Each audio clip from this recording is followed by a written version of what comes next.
Asal mula padi, legenda Dewi Sri, Dewi Kesuburan. Dahulu di sebuah tempat di Jawa Tengah, ada sebuah raja yang bernama Prabu Sri Mahapunggung atau Bharata Srigati, yang bertahta di sebuah kerajaan bernama Kerajaan Medang Kamulan. Bathara Srigati adalah putra Sang Hyang Wisnu dan Dewi Sri Sekar atau Bathari Sri Widowati yang diutus ke bumi untuk menjaga kelestarian dunia. Prabu Sri Mahapunggung mempunyai seorang putri bernama Dewi Sri. Ia adalah putri sulung Sang Prabu yang diyakini sebagai titisan neneknya, Bathari Sri Widowati. Selain cantik dan rupawan, Dewi Sri adalah seorang putri yang cerdas, baik hati, lemah lembut, sabar, halus tutur katanya, luhur budi bahasanya, dan bijaksana.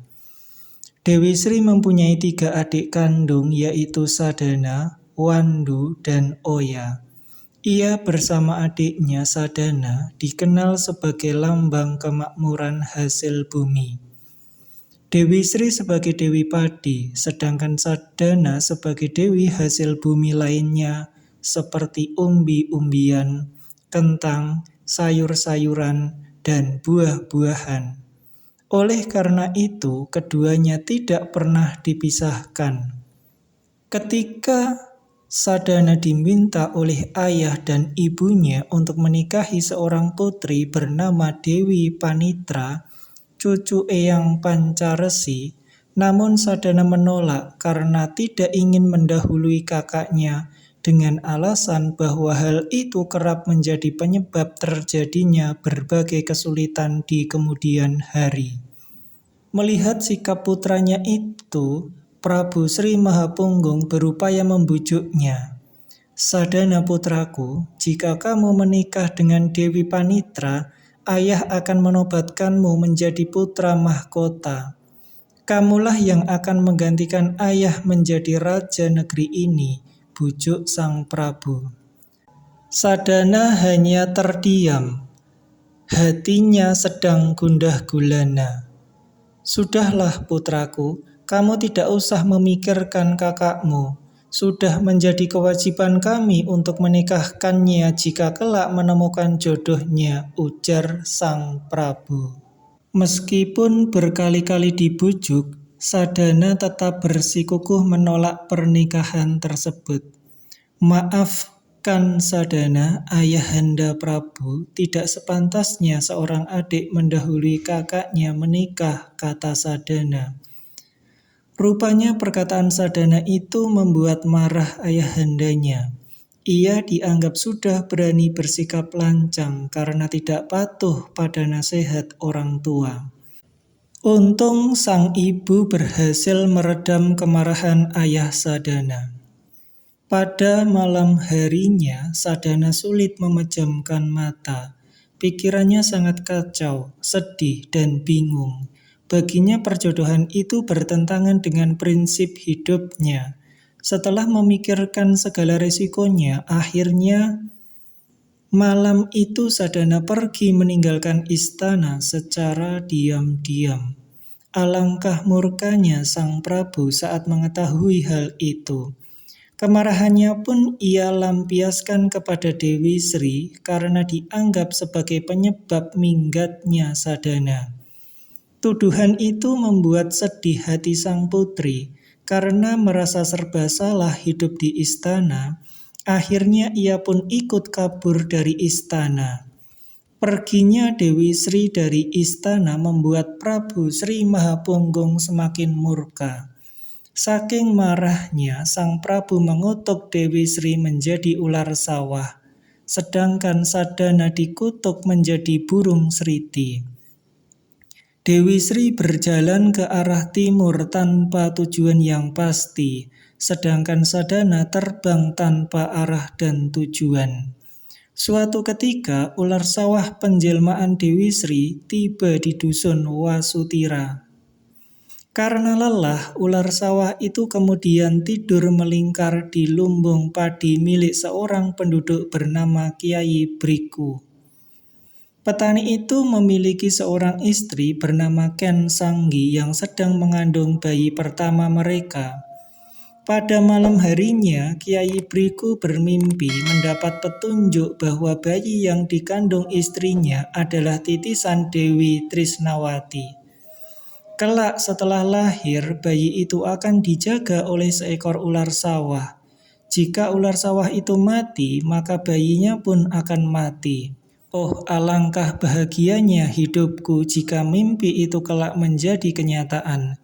Aku pun berjanji akan menjaga dan merawat ular sawah itu, gumam Kiai Briku dengan perasaan gembira.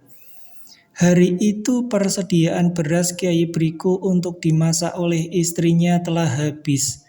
Ketika hendak mengambil padi di lumbungnya, ia dikejutkan oleh seekor ular sawah yang melingkar di atas tumpukan padinya. Petani itu pun langsung teringat pada mimpinya. Mungkin ular inilah yang menjaga anakku kelak, gumamnya. Kiai Briku pun akhirnya merawat ular sawah itu dengan baik.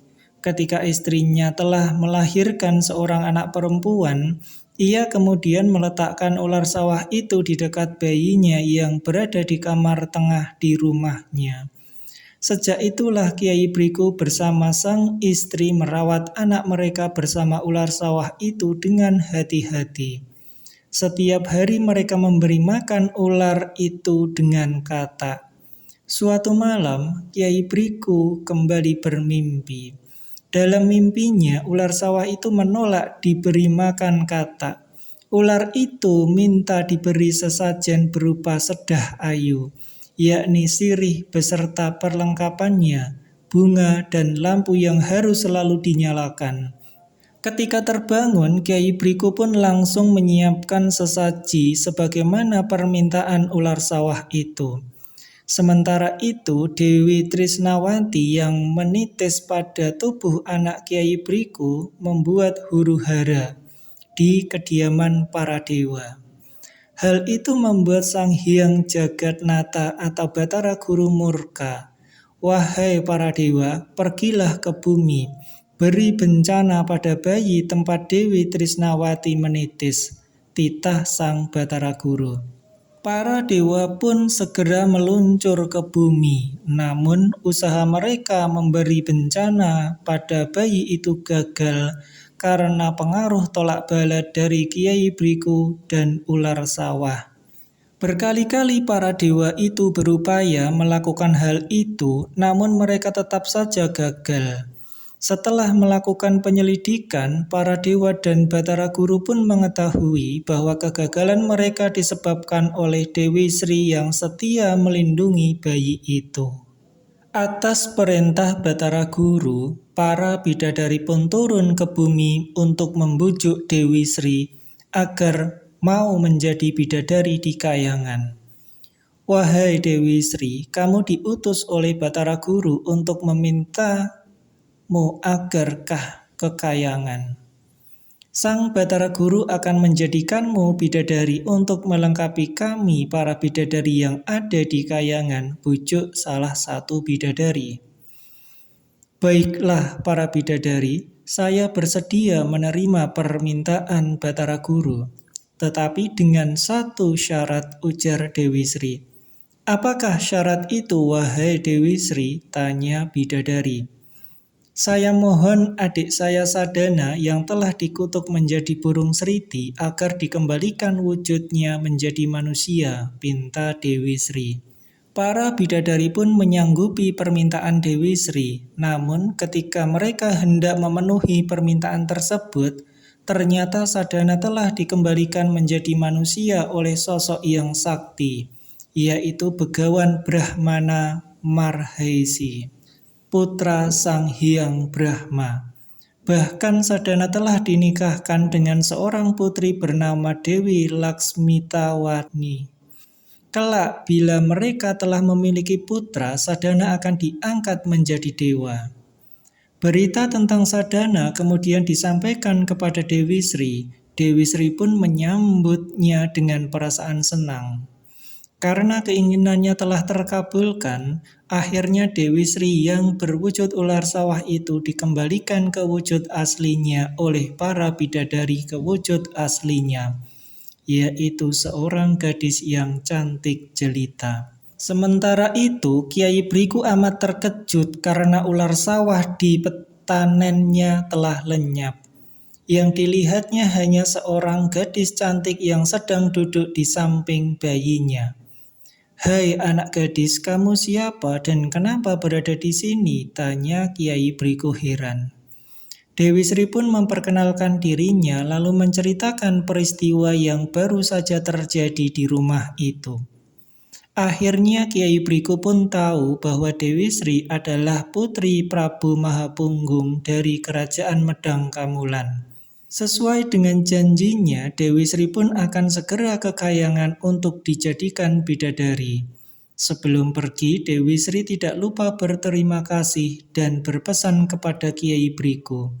"Terima kasih Kiai Briku atas segala bantuannya selama saya tinggal di rumah ini," ucap Dewi Sri.